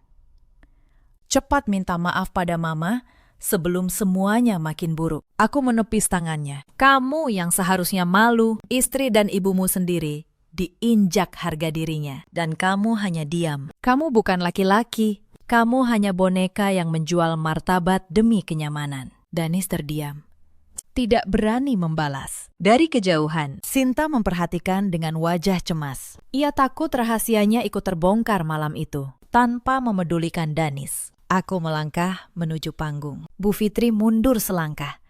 Untuk pertama kalinya, ada kilat ketakutan di matanya. Aku menaiki panggung dan merebut mikrofon dari tangannya. Ia mencoba melawan, tapi tenagaku lebih kuat. Lalu datang insiden ketujuh. Pukulan pertama yang sesungguhnya. Aku merogoh saku, mengeluarkan sebuah perangkat penyimpan data kecil. Aku memberi isyarat pada petugas layar agar menyambungkannya ke layar besar di belakang panggung. Layar raksasa itu berkedip, lalu menyala terang. Gambar pertama muncul. Sebuah dokumen resmi dengan kop surat merah dan lambang tengkorak berantai. Tuan dan Nyonya, suaraku tenang, namun mengiris hati. Selamat datang di pesta kebohongan terbesar malam ini. Perhatikan baik-baik layar di belakangku. Semua kemewahan yang kalian nikmati. Makanan, minuman, perhiasan di leher wanita tua ini, hingga rumah megah ini, semuanya bukan miliknya. Semuanya adalah hasil pinjaman berbunga tinggi dari kelompok penagih utang paling kejam di kota ini. Mata Bu Fitri membelalak. Wajahnya yang tadi merah, kini berubah pucat pasi. Ia melangkah maju, mencoba merebut mikrofon. Bohong. Jangan dengarkan perempuan gila ini. Matikan layar itu. Tapi aku dengan mudah menghindar. Aku menekan tombol. Gambar di layar berganti. Kini terpampang puluhan halaman dokumen perjanjian utang. Di sana ada daftar panjang nama orang, lengkap dengan tanda tangan dan alamat. Halaman penjamin. Tahukah kalian, lanjutku, bahwa nama kalian semua ada di daftar penjamin utang ini. Buku tamu bersampul bludru yang kalian isi dengan senang hati di pintu masuk tadi. Itu bukan buku kenangan. Itu lembar persetujuan bahwa kalian bersedia menanggung seluruh utang Bu Fitri jika ia gagal melunasinya. Dan tenggat waktu pembayaran itu jatuh tepat malam ini juga. Kepanikan meledak. Seorang pria parubaya di barisan depan menunjuk layar dengan jari gemetar. Itu namaku. Itu tanda tanganku. Perempuan ini gila. Dia mau membunuh kita semua. Kepanikan menjalar seperti api. Para sosialita yang tadi anggun, kini saling dorong menuju layar, memastikan nama mereka tercantum. Ketika menemukannya, jeritan ketakutan dan umpatan memenuhi ruangan. Seorang nyonya sosialita berkalung emas tebal mendekatiku dengan langkah gemetar. Ia mencengkeram lenganku. Nona, tolong. Aku punya uang. Berapapun kamu mau, akan kubayar. Hapus saja namaku dari daftar itu. Aku tidak tahu apa-apa tentang utang ini. Sumpah. Aku melepaskan tangannya dengan tenang. Bu, aku tidak menulis nama Anda di daftar itu. Bu Fitri yang melakukannya. Saat Anda menikmati anggur mahalnya dan memuji-muji kekayaannya. Mungkin sekarang Anda mengerti. Harga sebuah pujian palsu bisa sangat mahal. Wanita itu terhuyung mundur. Wajahnya sepucat kertas. Satu persatu. Para tamu yang tadi tertawa menghina ibuku, kini menatapku dengan mata penuh ketakutan. Mereka baru paham. Perempuan berhijab yang mereka remehkan sepanjang malam, justru memegang nasib mereka semua di ujung jari. Bu Fitri terduduk di lantai panggung, memegang kepalanya. Air matanya menetes, merusak riasan mahalnya. Jangan salahkan aku hanya butuh sedikit waktu lagi untuk memutar uang itu. Tolong percaya padaku, teman-teman. Tapi tidak ada yang peduli pada tangisannya. Aku kembali bersuara. Kalian marah karena dipalsukan. Simpan kemarahan kalian. Kelompok penagih utang ini tidak peduli apakah tanda tangan kalian asli atau palsu. Bagi mereka, nama di kertas itu adalah mangsa. Mereka akan mendatangi rumah kalian, menyita harta kalian, bahkan melukai keluarga kalian. Jadi, sebelum kalian menyalahkan ibuku yang kalian sebut pembantu miskin, pikirkan dulu keselamatan nyawa kalian sendiri. Danis berlari ke panggung dan mencengkeram bahu ibunya. Mama, apa yang Mama lakukan? Mama berutang pada lintah darat itu dan menjaminkan semua orang di sini. Mereka bisa membunuhku. Bu Fitri menangis memeluk kaki anaknya. Maafkan Mama. Nak, Mama hanya ingin kita dihormati semua orang. Tolong bantu Mama. Tapi Danis justru menendang tangan ibunya hingga terlepas. Ia mundur dengan tatapan ngeri, seolah ibunya adalah penyakit menular. Aku melirik jam tanganku. Waktu yang kutunggu akhirnya tiba. Inilah insiden ke-8. Ketika ramalanku menjadi kenyataan. Silakan kalian saling menyalahkan, ucapku dingin. Karena dalam waktu kurang dari 3 menit, istana megah yang kalian puji ini akan menjadi saksi kehancurannya sendiri. Para penagih utang itu tidak pernah datang dengan tangan kosong, dan mereka sudah mengepung tempat ini dari segala arah. Di tengah kepanikan itu, Sinta tiba-tiba muncul dari kerumunan. Wajahnya menunjukkan kebencian yang selama ini ia sembunyikan. Ia menudingku dengan jari. Kamu pikir kamu hebat, Aura? Danis tidak pernah mencintaimu. Ia bersamaku karena kamu membosankan. Semua aset yang kamu banggakan itu sebentar lagi jadi milikku. Aku menatapnya dengan tenang. Aku bahkan tersenyum tipis. Oh, Sinta. Kamu pikir aku tidak tahu? Aku tahu setiap kamar hotel yang kalian sewa dengan uangku. Aku tahu setiap kalimat dalam rencana busuk kalian. Kamu hanya pion, dan pion selalu jadi yang pertama dikorbankan. Wajah Sinta memucat. Ia menoleh pada Danis, mencari pembelaan.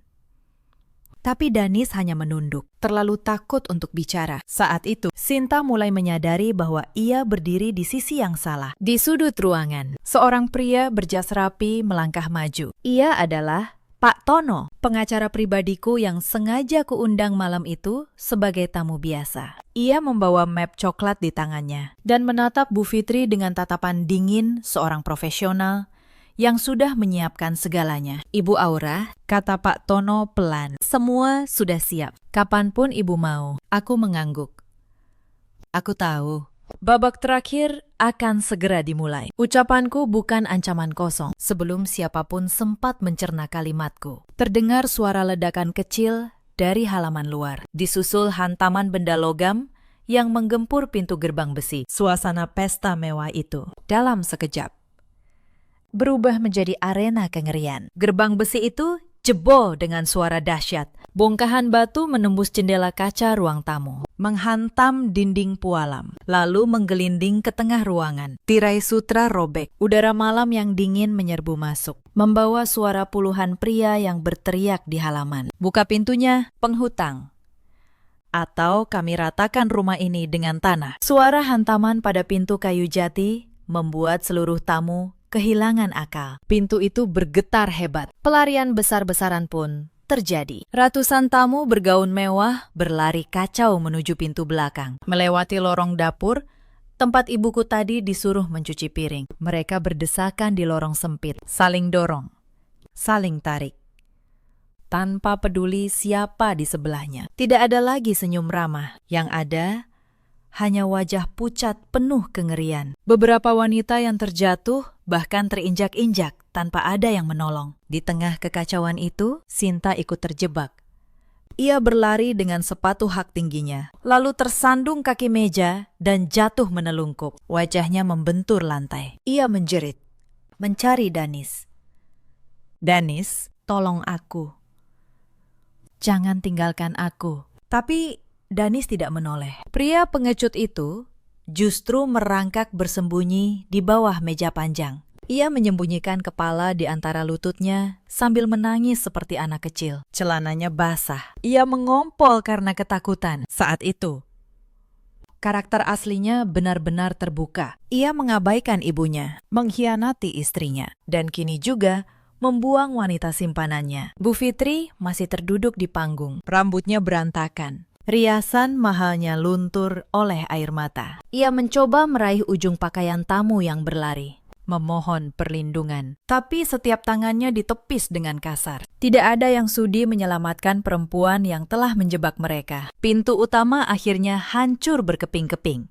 Belasan pria bertubuh kekar berpakaian gelap melangkah masuk. Mereka membawa tongkat besi dan rantai. Sorot mata mereka liar, mencari mangsa utama yang telah menipu mereka berbulan-bulan. Beberapa dari mereka langsung menghancurkan guci antik dan merobek lukisan mahal. Rumah pameran kesombongan itu kini berubah menjadi medan perang. Tapi di tengah kekacauan itu, ada satu pemandangan yang sangat bertolak belakang. Di sudut ruang keluarga, aku duduk tenang di sebuah kursi kulit berlengan tunggal. Kakiku bersilang anggun. Tanganku memegang cangkir porselen berisi teh hangat. Di sofa sebelahku, ibuku, Aminah, duduk bersandar nyaman, mengamati kekacauan itu dengan pandangan datar. Kami berdua seperti sedang menonton sebuah pertunjukan teater. Sama sekali tidak terpengaruh oleh kebisingan dan ancaman di depan mata. Aura, apakah tehmu kurang manis? Tanya ibuku,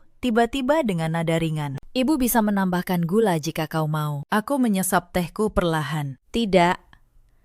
Bu, rasanya sudah pas, sama persis seperti malam ini. Kepahitan yang harus mereka telan terasa jauh lebih memuaskan daripada manis apapun di dunia. Pemimpin kelompok penagih utang melangkah masuk paling belakang. Tubuhnya tinggi dan besar, dengan bekas luka sayatan di pipi kiri. Ia berjalan mendekati Bu Fitri yang bersujud di lantai. Ia mengangkat tongkat besinya tinggi-tinggi. Bu Fitri memejamkan mata, menjerit memanggil nama Tuhan yang tak pernah ia ingat saat bergelimang harta. Tapi, sesuatu yang aneh terjadi. Tongkat besi itu tidak pernah turun. Pemimpin bertubuh raksasa itu membeku. Matanya yang tajam tidak lagi menatap Bu Fitri. Pandangannya tertuju lurus ke sudut ruangan, tempat ibuku duduk dengan tenang. Seluruh anak buahnya ikut terdiam, mengikuti arah pandangan pemimpin mereka. Wajah beringas mereka berubah menjadi penuh kebingungan, lalu ketakutan. Bu Fitri yang mengira ajalnya tiba,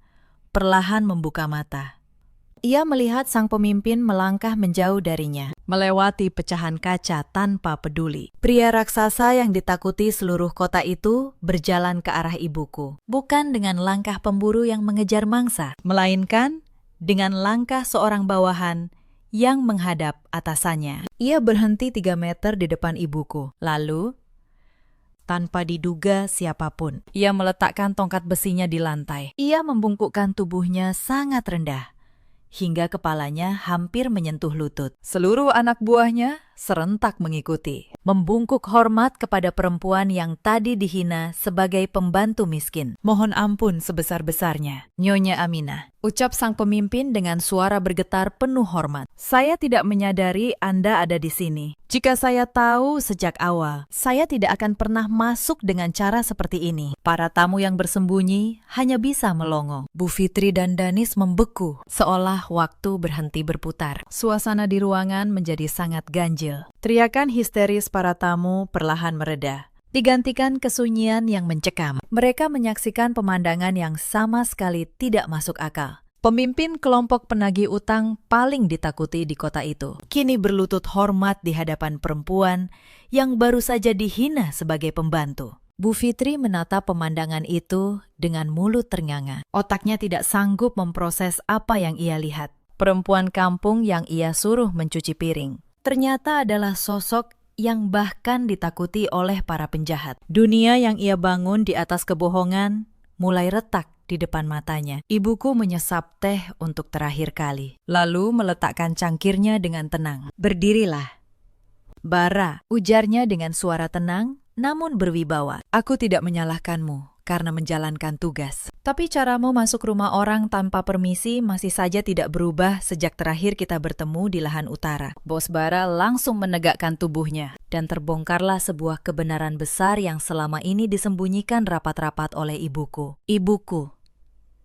Aminah, bukanlah perempuan kampung biasa. Ia adalah pemilik dari lahan luas, tempat kantor kelompok penagih utang itu berdiri. Lebih dari itu, bertahun-tahun lalu, ibuku adalah orang yang menyelamatkan nyawa Bos Bara ketika ia berada di titik terendah hidupnya. Hampir kehilangan segalanya karena dikhianati anak buahnya sendiri. Seluruh aset, kantor, hingga izin operasional kelompok itu berada di bawah kendali yayasan rahasia milik keluargaku, tanpa perlindungan ibuku. Kelompok Bos Bara sudah lama bubar dan masuk penjara. Nyonya, kata Bos Bara sambil menunjuk Bu Fitri. Perempuan tua itu menipu kami berbulan-bulan. Ia memasukkan banyak dokumen, memakai nama banyak orang untuk mengambil uang. Kami hanya datang mengambil hak kami, sesuai perintah dari kantor pusat. Ibuku mengangguk pelan. Ia bangkit dari duduknya. Aku segera berdiri di sampingnya. Ibuku berjalan mendekati Bu Fitri yang menatapnya dengan pandangan kosong penuh ketidakpercayaan. Fitri, ujar ibuku tenang. Tapi setiap katanya menusuk hati. Kamu memanggilku pembantu miskin dan menyuruhku mencuci piring di depan semua temanmu. Kamu pikir dengan perhiasan pinjaman ini, kamu menjadi lebih mulia dariku? Kamu bahkan tidak tahu. Tanah yang dipijak rumah mewahmu ini adalah milikku, yang kamu sewa melalui pihak ketiga dengan dokumen yang juga bermasalah. Bu Fitri mencoba bicara, tapi lidahnya kelu. Rasa malu dan terkejut telah melumpuhkan seluruh inderanya. Ia menoleh pada Danis. Tapi anaknya justru menyembunyikan wajah lebih dalam. Bara, perintah ibuku tegas. Bawa orang-orang ini keluar. Tunggu di halaman. Pastikan tidak ada yang melarikan diri. Aku punya urusan keluarga yang harus kuselesaikan dulu. Bos Bara memberi hormat. Seluruh anak buahnya mundur teratur keluar dari rumah, meninggalkan Bu Fitri, Danis, dan aku dalam lingkaran ketegangan yang baru akan dimulai. Aku melangkah ke tengah ruangan, tepat di hadapan Bu Fitri. Lalu, aku mencari Danis yang masih bersembunyi memalukan di bawah meja. Aku menarik taplak meja itu hingga seluruh sisa makanan jatuh berantakan. Danis terlihat jelas dalam keadaan mengenaskan. Celananya basah, wajahnya sembab. Keluar dari sana, Danis, ucapku dingin. Jangan bersembunyi seperti pengecut di depan istri dan ibumu sendiri. Aku masih punya satu hal lagi yang ingin kutunjukkan. Aku kembali memegang mikrofon. Kuarahkan pandangan ke layar besar. Kalian pikir penderitaan kalian hanya soal utang? Tidak. Ibu, kamu selalu membanggakan anak laki-lakimu ini sebagai pria setia. Kamu selalu bilang ia bekerja lembur setiap malam untuk masa depan kami. Sekarang, mari kita lihat apa yang sebenarnya kalian lakukan di belakangku. Aku menekan tombol di ponselku. Seketika, layar menampilkan rangkaian foto dan video. Di sana terlihat Danis bermesraan dengan Sinta di berbagai tempat mewah yang dibiayai dari uang tabunganku yang ia kelola. Tidak hanya itu, layar memutar rekaman suara antara Danis, Bu Fitri, dan Sinta. Dalam rekaman itu, terdengar jelas rencana busuk mereka. Mereka berencana memfitnah ibuku sebagai pencuri barang berharga di pesta ini, agar bisa memaksaku menyerahkan seluruh aset atas nama ibuku. Uang itu akan mereka pakai menutupi utang Bu Fitri dan membiayai pernikahan rahasia Danis dengan Sinta. Jadi inilah alasan kalian begitu bersemangat mengundang ibuku, ucapku menahan emosi. Kalian ingin memfitnah seorang wanita tua tak berdosa demi menutupi ketamakan kalian sendiri. Para tamu yang masih tersisa serentak mengeluarkan cemoohan. Mereka yang tadi memuja Bu Fitri kini berbalik jijik. Citra keluarga terhormat itu hancur lebur. Tidak mungkin diperbaiki lagi. Danis jatuh berlutut, mencoba meraih ujung pakaianku. Aura, dengarkan aku. Itu semua ide Mama. Aku terpaksa. Aku masih mencintaimu. Ampuni aku sekali ini saja. Aku mundur dengan rasa jijik. Dari kejauhan, Sinta berteriak membela diri. Aura, aku juga korban. Danis yang mengejarku. Tapi aku tidak peduli bagiku. Mereka berdua sama-sama busuk. Aku berjalan ke ambang pintu utama yang sudah hancur. Tapi langkahku tiba-tiba terhenti. Ada satu hal lagi yang belum kuselesaikan. Aku membalik badan dan kembali ke dalam ruangan. Bu Fitri dan Danis tersungkur di lantai pualam yang penuh pecahan kaca. Aku merogoh tas jinjingku, lalu mengeluarkan sebuah map tebal berisi dokumen resmi yang sudah ditandatangani di atas materai negara. Aku berjalan kembali, kali ini memanggil Bos Bara masuk. Aku menyerahkan map tebal itu ke tangannya. Ia membukanya lembar demi lembar, matanya terbelalak sekilas. Lalu sebuah senyum mengembang di wajahnya yang penuh bekas luka. Beberapa hari yang lalu, ucapku lantang. Setelah aku mengetahui semua kebusukan yang kalian rencanakan terhadap ibuku, aku mengambil tindakan pencegahan. Bos Bara, silakan bacakan isi dokumen itu. Bos Bara berdehem, lalu membacakan dengan suara menggelegar. Dokumen itu menyatakan bahwa seluruh surat utang atas nama Bu Fitri telah diambil alih dan dilunasi oleh pihak lain. Dan pihak itu tidak lain adalah aku sendiri. Dokumen itu juga menyatakan secara sah bahwa seluruh harta benda yang dijadikan jaminan, termasuk rumah mewah ini, seluruh perabotannya, hingga barang berharga yang melekat di tubuh Bu Fitri dan Danis, kini resmi menjadi milikku. Mendengar itu, Bu Fitri menjerit histeris. Ia memukul-mukul lantai hingga tangannya memar. Ia tidak sanggup menerima kenyataan bahwa menantu yang selama ini ia injak harga dirinya, kini menjadi pemilik dari seluruh hidup dan masa depannya. Danis merangkak maju. Air mata dan ingus bercampur di wajahnya. Aura, aku mohon, jangan lakukan ini. Jika rumah ini kau ambil, di mana kami tinggal? Setidaknya biarkan kami membawa beberapa barang untuk bertahan hidup. Aku menatapnya dingin. Di mana rasa kasihan kalian saat merencanakan fitnah keji untuk ibuku? Saat menyuruhnya mencuci piring di depan ratusan tamu. Sekarang, silakan ibu cari piring kotor di tempat lain. Keluar dari rumahku malam ini juga, tanpa membawa satu barang pun yang bukan milik kalian. Kalimat itu meluncur tajam seperti belati. Aku membalikkan badan, tidak sudi lagi melihat wajah mereka. Bos Bara memberi isyarat. Belasan pria itu beringkus tubuh Bu Fitri dan Danis. Bu Fitri memberontak, tapi tenaga mereka jauh lebih besar. Mereka melucuti semua perhiasan dari tubuh Bu Fitri. Kalung permata, cincin berlian, gelang emas dicabut paksa. Jam tangan mahal Danis dilepas, bahkan sepatu mereka ditarik paksa. Mereka berdua kini benar-benar tidak memiliki apapun selain pakaian yang melekat di badan. Sinta yang melihat dari balik pilar, diam-diam menyelinap keluar lewat pintu samping. Ia meninggalkan kekasih gelapnya menghadapi kehancuran sendirian, tanpa pernah menoleh. Tubuh Bu Fitri dan Danis diseret keluar, melewati ruang tamu yang hancur, menuju gerbang utama. Kulit kaki mereka tergores berdarah karena berjalan tanpa alas di atas kerikil. Mereka menjerit memohon ampun sepanjang jalan, tapi tidak ada yang peduli. Aku dan ibuku berdiri di teras, menyaksikan pengusiran itu dengan tatapan tenang. Langit malam yang sedari tadi mendung akhirnya menurunkan hujan deras, seolah semesta ikut melampiaskan kemarahannya. Para penjaga melemparkan tubuh Bu Fitri dan Danis ke aspal jalanan di luar gerbang.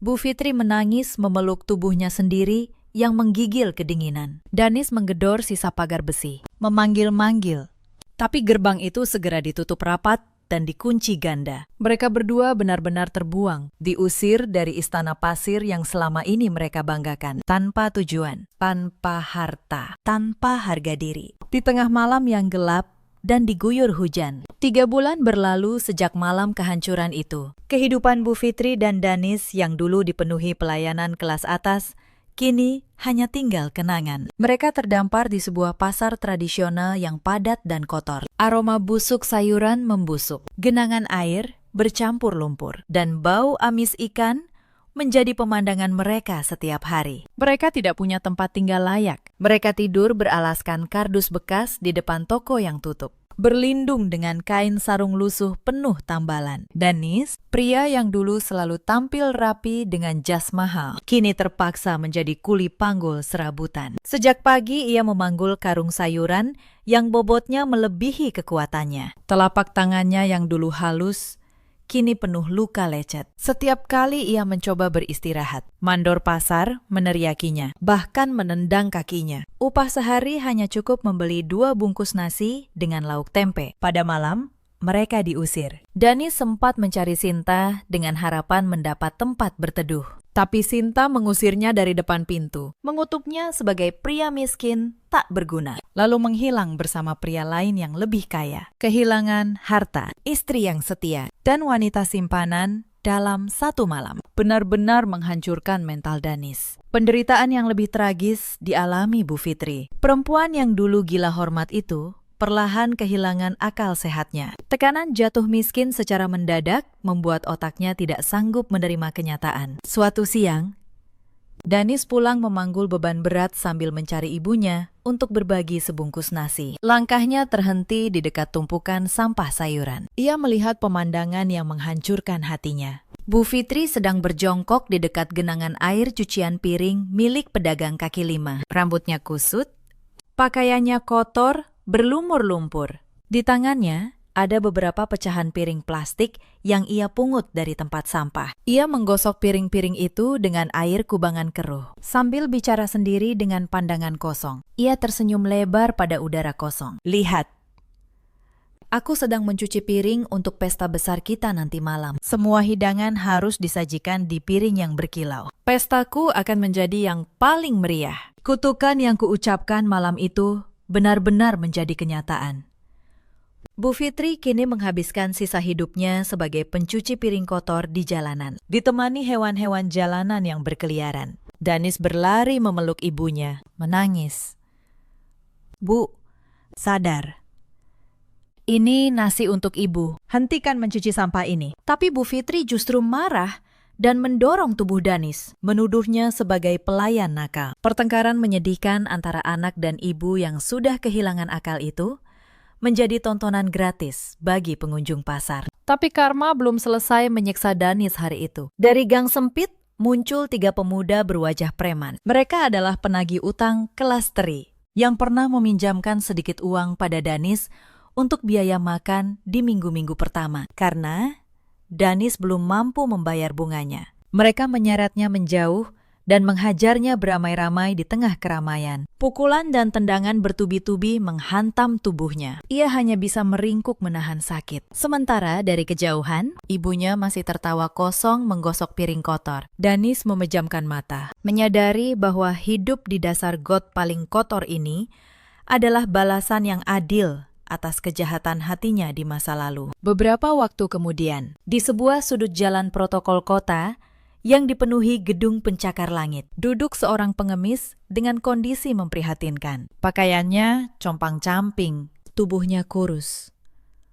Laki-laki itu adalah Danis. Ia tidak lagi punya tenaga untuk menjadi kuli. Mengemis menjadi satu-satunya cara bertahan hidup. Luka memar bekas pukulan masih membekas di wajahnya, membuat sebelah matanya bengkak. Siang itu, sebuah acara amal tingkat tinggi sedang berlangsung di gedung penginapan megah di dekatnya. Acara itu dihadiri pengusaha besar untuk menggalang dana sosial. Danis hanya duduk menadahkan tangan, berharap ada koin jatuh ke telapaknya. Tiba-tiba, suara sirine pengawal terdengar membelah kemacetan. Sebuah mobil mewah berdesain klasik melaju tenang memasuki pekarangan gedung. Mobil itu berhenti di lobi utama. Belasan pria berpakaian seragam turun, membentuk barisan penjagaan ketat. Seorang petugas membuka pintu penumpang belakang dengan hormat. Dari dalam mobil, turunlah seorang wanita dengan keanggunan luar biasa. Ia mengenakan jilbab panjang yang rapi, dipadukan gaun sederhana,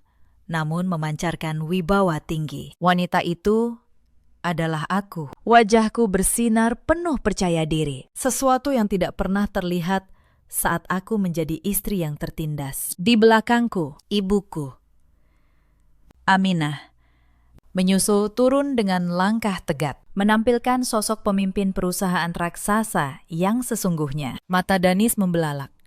Ia tidak percaya pada pemandangan di depannya. Mantan istri yang dulu ia abaikan kini berdiri seperti seorang ratu, dikelilingi pengawal. Disambut langsung oleh pengelola gedung, didorong rasa lapar dan keputusasaan. Danis memaksakan diri bangkit. Ia berlari tertatih menembus kerumunan. Aura, tolong aku, ini aku, suamimu.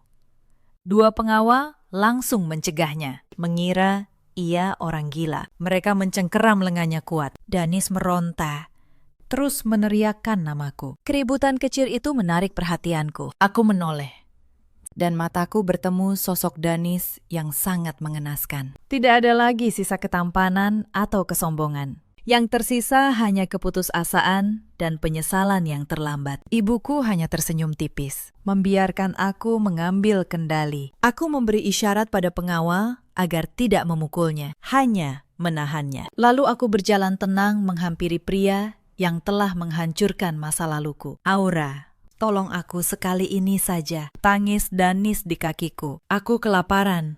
Sinta meninggalkanku. Ibuku sudah kehilangan akal. Berikan aku sedikit uang, atau biarkan aku bekerja sebagai pesuruhmu. Aku berjanji menebus semua kesalahanku. Aku menatap lurus ke matanya. Aku tidak merasa marah, tidak juga benci. Tapi aku juga sama sekali tidak merasa kasihan. Hatiku sudah sedingin es untuk pria pengkhianat ini. Kamu bilang ingin menebus kesalahan. Ucapku tenang.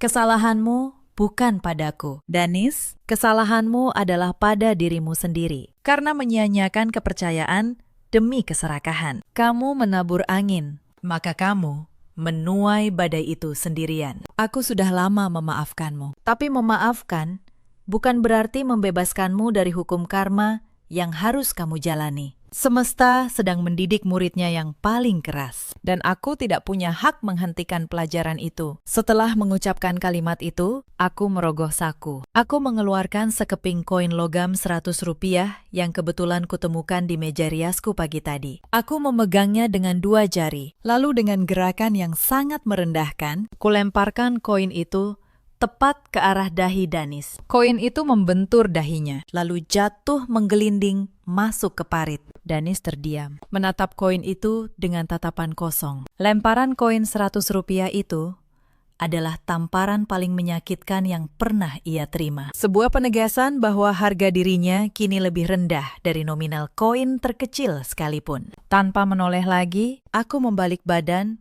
dan melangkah anggun memasuki gedung, diiringi ibuku dan para pengawal. Aku meninggalkan Danis yang meraung memeluk tiang lampu jalan, meratapi nasibnya sendiri. Beberapa minggu kemudian, sebuah berita menggemparkan tersiar di layar televisi. Sebuah warung makan pinggir jalan. Layar itu menampilkan 2 sosok yang familiar. Seorang wanita parubaya dan seorang pria muda digiring paksa oleh petugas penegak hukum. Mereka mengenakan seragam tahanan. Tangan mereka diborgol. Mereka adalah Bu Fitri dan Danis. Penyiar membacakan keterangan resmi. Pihak berwajib akhirnya berhasil menangkap 2 pelaku penipuan dan pemalsuan dokumen yang merugikan puluhan korban. Penangkapan bermula dari laporan massal para tamu undangan pesta beberapa bulan lalu. Teman-teman arisan Bu Fitri yang merasa dijebak akhirnya bersatu menyewa pengacara hebat. Berbekal bukti kuat, termasuk dokumen buku tamu yang tanda tangannya dipalsukan. Polisi tidak butuh waktu lama menangkap mereka. Di dalam penjara, karma terus bekerja. Bu Fitri yang akalnya sudah setengah terganggu, dimasukkan ke sel yang dihuni narapidana berat. Seorang narapidana senior bertubuh besar tidak menyukai sisa kesombongan Bu Fitri. Suatu pagi, ia melempar sikat kasar dan cairan pembersih ke wajah Bu Fitri. "Jangan hanya menangis," bentaknya. "Cepat sikat lantai kamar mandi ini sampai mengkilap. Setelah itu, cuci semua piring dan mangkuk kotor bekas makan kami. Kalau ada 1 titik kotoran, kamu tidak akan makan selama 3 hari. Mau tidak mau." Dengan sisa tenaga, Bu Fitri harus menurutinya. Ia benar-benar dijadikan pelayan paling rendah di tempat paling hina. Menyikat lantai dan mencuci piring setiap hari. Persis seperti yang dulu ia paksakan pada ibuku. Nasib Danis di blok pria juga tidak kalah menyedihkan. Kepribadiannya yang pengecut membuatnya menjadi sasaran empuk. Jatah makanannya selalu dirampas. Ia dipaksa memijat kaki para ketua sel hingga larut malam. Tidak ada lagi ibunya yang memanjakannya. Tidak ada Sinta, dan pintu maaf dariku sudah tertutup selamanya. Sangat bertolak belakang dengan penderitaan tiada akhir itu. Kehidupanku dan ibuku kini dipenuhi ketenangan. Ribuan mil dari hiruk-pikuk kota, kami menikmati liburan panjang di sebuah kawasan pegunungan bersalju di luar negeri. Pepohonan pinus tertutup salju putih berdiri tegak. Tidak ada lagi suara makian, hinaan, atau ancaman. Aku duduk bersandar nyaman di kursi berlapis bulu domba. Di seberangku, ibuku duduk dengan mantel tebal yang elegan, menatapku penuh kasih sayang dan kebanggaan. Kami berhasil melewati ujian kesabaran paling berat dengan terhormat, membuktikan bahwa emas murni tidak akan pernah kehilangan kilaunya, meski dilempar ke lumpur paling kotor sekalipun. Bu, tanyaku sambil mengangkat gelas berisi sari buah hangat. Apakah perjalanan ini menyenangkan untuk ibu? Ibuku tersenyum penuh kebijaksanaan. Ia mengangkat gelasnya, menyentuhkannya pelan ke gelasku, hingga terdengar dentingan kaca yang merdu. Perjalanan ini sangat sempurna, anakku, ujarnya. Semesta memang selalu bekerja dengan adil pada waktu yang tepat. Mereka yang menabur kesombongan akan menuai kehancuran dalam sekejap. Sedangkan mereka yang menjaga kehormatan di tengah hinaan akan diangkat derajatnya hingga ke tempat paling tinggi. Kami berdua menyesap minuman hangat itu bersama, menikmati kemenangan yang abadi. Cerita ini mengajarkan satu hal yang sangat dalam. Jangan pernah menilai seseorang dari pakaian yang ia kenakan. Dan jangan pernah menukar kehormatan demi keserakahan yang fana. Ada banyak perempuan di luar sana yang seperti aku dulu. Mereka diam ditindas, mengira kesabaran adalah kelemahan. Padahal diam terkadang adalah kekuatan yang sedang menunggu waktunya. Ada juga banyak suami seperti Danis di luar sana. Pria yang terlalu lemah untuk membela istrinya dan terlalu serakah untuk setia. Mereka menukar emas dengan pasir, lalu menyesal ketika air pasang menghapus segalanya. Ada pula para ibu mertua seperti Bu Fitri. Mereka begitu takut dipandang rendah, hingga membangun istana di atas kebohongan. Mereka lupa bahwa kesombongan adalah utang yang cepat atau lambat harus dibayar lunas. Bu Fitri kini mencuci piring di balik jeruji. Danis meratap di pinggir jalan. Sinta hilang ditelan pilihannya sendiri. Sementara aku dan ibuku berdiri tegak. Bukan karena dendam telah terbalas, tapi karena kami tidak pernah kehilangan diri kami sendiri di tengah hinaan. Dalam hidup, kita selalu punya pilihan, memilih untuk menyimpan kebencian atau memilih untuk bangkit lebih tinggi. Ceritakan kisah kalian di kolom komentar. Terima kasih sudah menemani sampai akhir cerita ini.